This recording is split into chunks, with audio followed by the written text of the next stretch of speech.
Hello everybody, मैं मोहम्मद हसनैन अहमद। मेरा YouTube channel maths by Hasnain में आपका हार्दिक स्वागत है। जैसे कि मैंने पिछले वाले वीडियो में आप लोगों को बताया था कि जीरो क्या है, जीरो के बारे में इस लेक्चर में आप लोगों को बताने वाला था। तो आज हम लोग जीरो के बारे में ही चर्चा करेंगे। जीरो आया कहाँ से, जीरो क्या है, जीरो का क्या इक्वेशन बन सकता है। आप मेरे वीडियो को लास्ट तक ज़रूर देखें। मैं आप लोगों को ये बताना चाहता हूँ कि जीरो का खोज रोमन लिपि के बाद हुआ। रोमन लिपि में जब किसी नंबर को लिखा जाता था तो रोमन लिपि में लिखने के लिए तो उसका काफ़ी बड़े फॉर्म में आने लगा, रूप बड़ा था। जैसे कि 88 को मैं इस तरह से लिखा गया कि L triple X B double I triple I. तो इस तरह से काफ़ी कॉम्प्लेक्स फॉर्म में यानी बिग फॉर्म में आ रहा था, बड़ा फॉर्म में आ रहा था। इस वजह से तो इसका यूज़ करना कैलकुलेशन में काफ़ी कॉम्प्लिकेटेड होने लगा। तो फिर एक मैथमेटिशियन इंडियन का जो आर्यभट्ट है, उसने जीरो का खोज किया और उसने जीरो के बारे में बताया कि जीरो क्या है। तो जीरो के बारे में उसने काफ़ी रिसर्च किया और फिर रिसर्च करने के बाद जीरो का बारे में बताया कि जीरो एक कुछ नहीं है, जीरो एक डिजिट है जिसका इस्तेमाल हम कैलकुलेशन में करते हैं। और जब इससे पहले जब जीरो का खोज नहीं हुआ तो डिजिट 1 2 3 4 5 6 7 8 9 तक, 1 2 3 4 5 6 7 8 9, 9 के बाद 10 नहीं लिखा गया था। तो उसके बाद 11, हाँ उसके बाद 11, उसके बाद 12, इस तरह से जाता था। तो जब संख्या जीरो का डिजिट जीरो का खोज नहीं हुआ था तब फिर संख्या बनाना, बड़े बड़े संख्या बनाना काफ़ी कॉम्प्लेक्स होने लगा। फिर आर्यभट्ट ने ये बताया कि जीरो एक नंबर है जिसका इस्तेमाल करके हम लोग कई सारा डिजिट, कई सारा अंक हम लोग बना सकते हैं। जैसे कि मैं आप लोगों के लिए लिख करके लाया हूँ कि जीरो का हिस्ट्री क्या है। तो जीरो का हिस्ट्री के बारे में थोड़ा देख लीजिए कि जीरो क्या है। कि जीरो का इन्विटेशन अबाउट द जीरो, यहाँ लिखा हुआ कि अबाउट द जीरो, जीरो क्या है, जीरो के बारे में। It is the also date Aryabhatta invented the zero number, यानी जीरो का खोज आर्यभट्ट ने किया। ये साफ साफ कह रहा है। Aryabhatta was one of the world greatest mathematician and astronomer.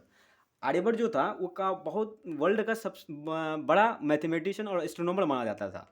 Aryabhata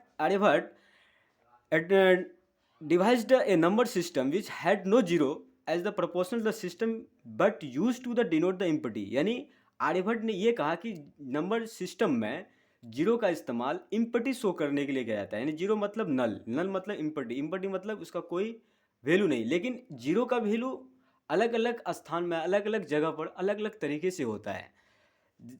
फिर आगे बताया कि there is the evidence that is dot has been the use the earlier manuscript to denote and the empty space in the positional notation. तो ये बताया कि manuscript में, जब उस ज़माने मैन्युस्क्रिप्ट चलता था तो उसने मैन्युस्क्रिप्ट में ये डिनोट किया कि जीरो जो है ना वो इम्पटी स्पेस के लिए किया जाएगा। He give the world the digit zero for the which he become the immortal.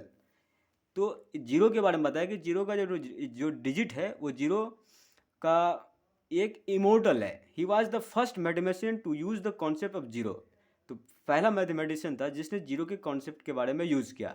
He was zero he was zero for the first time to define the decimal system. ये कहना चाह रहा है कि जीरो का जो यूज़ हुआ सबसे पहले डेसिमल सिस्टम में हुआ। इट इज़ एल्सो डेट, अगला पॉइंट है, it is also said that he was the aware of the concept and even used to it his the calculation। तब उसने कहा कि आप इसका इस्तेमाल हम लोग कैलकुलेशन में कर सकते हैं। He suddenly did not use the symbol, इसका इस्तेमाल सिम्बोल में नहीं कर सकते हैं। But the French mathematician George इटरा and urges that the knowledge of zero. तो इससे पहले मैथमेटिशियन आर्यभट्ट से पहले तो एक मैथमेटिशियन था जिसको जियोर्ज इट्रा एंड अर्गियस, एक मैथमेटिशियन था जिसने जीरो के इम्प्लिसिटी के बारे में बताया। कि उसने ये कहा कि Aryabhatta place value system has the place holder for the power of 10 with the null of coefficient. तो ये कहना चाह रहा है कि जीरो का इस्तेमाल, जीरो का जानकारी के बारे में बताया, जीरो के मतलब उसके और एक्सप्लेनेशन जो किया। तो आर्यभट्ट ने कहा कि जीरो का इस्तेमाल प्लेस वैल्यू, क्या बताया गया, प्लेस वैल्यू सिस्टम, इसका इस्तेमाल प्लेस वैल्यू सिस्टम में भी कर सकते हैं। और फिर इसने पावर के फॉर्म में बताया। जैसे कि किसी नंबर में अगर पावर मान लेते हैं ये 10 है तो 10 या 100 है, 100 को मान लेते हैं तो अगर पावर के रूप में लिखेंगे तो 10 पे पावर क्या, 2। अगर किसी नंबर पे पावर जैसे कि मैंने पिछले वाले वीडियो में बताया था, किसी नंबर पर पावर 0 देती है तो उसका मान 1 आता है। तो 0 का पावर के फॉर्म में भी बताया और साथ ही साथ इसके नल कोफिशिएंट के बारे में बताया। नल कोफिशिएंट मतलब ये हुआ कि अगर किसी नंबर को 0 से मल्टीप्लाई कर देंगे तो उसका वैल्यू 0 आ जाएगा। तो इस तरह से 0 के बारे में कुछ पॉइंट्स मैंने आपको बताया।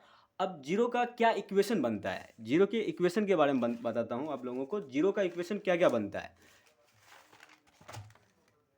तो 0 का equation, equation of 0, equation of 0, equation of 0। First equation additive या for addition, for addition. Addition में क्या क्या होगा, मान लेते हैं लेट एनी नंबर x, एक नंबर x ले लिए, इसमें एडिटिव में क्या 0 का योगदान होता है। तो जैसे कि मान लिए कोई नंबर x है, इसमें हम लोग x प्लस 0 करेंगे तो इसका वैल्यू में कोई चेंजिंग नहीं आएगा। For example 5 plus 0 is equal to 5। कोई भी नंबर में 0 जोड़ेंगे तो उससे कोई फ़र्क पड़ने वाला नहीं है। आप इसको अगर ऐसे कीजिएगा कि 0 प्लस एक्स, तब भी हमको x ही देगा। तो इसमें भी जैसे एग्जांपल में मान लेते हैं 0 प्लस 5 इज इक्वल टू 5 ही आएगा। सेकेंड इसका प्रॉपर्टी में के बारे में बता रहा हूँ कि subtraction, about the subtraction, what is the role value of addition, subtraction.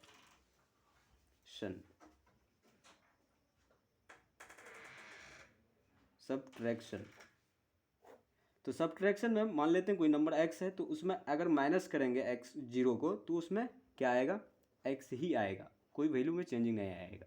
जैसे एग्जांपल में हम लोग देख लेते हैं 5 minus 0, 5 minus 0 is equal to 5।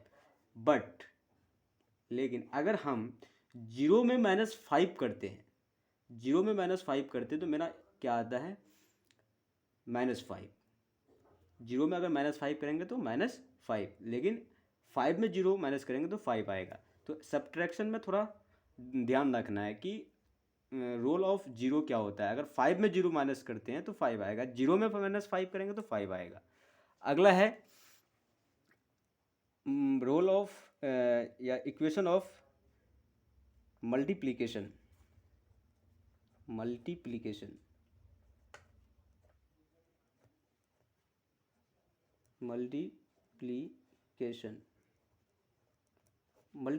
में क्या इक्वेशन बनेगा। अगर मान लेते हैं कोई नंबर वही है x है, x को अगर 0 से मल्टीप्लाई करते हैं तो मेरा वैल्यू 0 आ जाता है, या हम लोग 0 को x से मल्टीप्लाई करेंगे तब भी मेरा वैल्यू 0 आएगा। फॉर एग्जांपल इसमें भी एक वही मान लेते हैं 5 एक नंबर है और इसको मल्टीप्लाई कर रहे हैं 0 से, तब भी इसका वैल्यू 0 आएगा। 0 को अगर 5 से मल्टीप्लाई करेंगे तब भी 0 आएगा।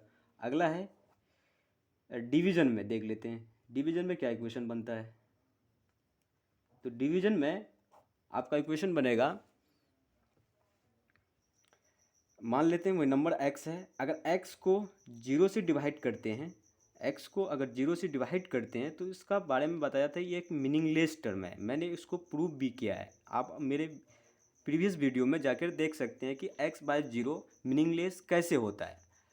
यानी इसको इन्फिनिटी कर देते हैं। Infinity is a not a number, it is a symbol use for the meaningless term, या फॉर बिग नंबर या स्मॉल नंबर के लिए हम लोग इन्फिनिटी इस्तेमाल करते हैं। तो x बाय 0 डिवीज़न में अप्लाई नहीं होता है। अगर डिवीज़न में किसी नंबर को 0 से भाग देते हैं तो वो मीनिंगलेस दे देता है। जैसे 5 बाय 0 तो क्या देगा, तो ये मीनिंगलेस टर्म है, तो ये इन्फिनिटी दे देगा, मतलब ये डिवीज़न नहीं लगेगा, एरर आ जाएगा। तो इस तरह से मैंने आप लोगों को 0 के बारे में कुछ हद तक बता पाया। 0 से कितने इक्वेशन बन, एडिटिव में, सब्ट्रैक्शन में, मल्टीप्लिकेशन में एंड डिवीज़न में। तो ये इक्वेशन इतने पॉसिबिलिटी है। और मैं अब इसके बाद अगला जो वीडियो बनाऊंगा उसमें आप लोगों को कोशिश करूंगा कि और क्लियर बताया जाए। और मेरा यूट्यूब चैनल को सब्सक्राइब करें एंड शेयर करें। मैं आप लोगों का थैंकफुल, धन्यवाद।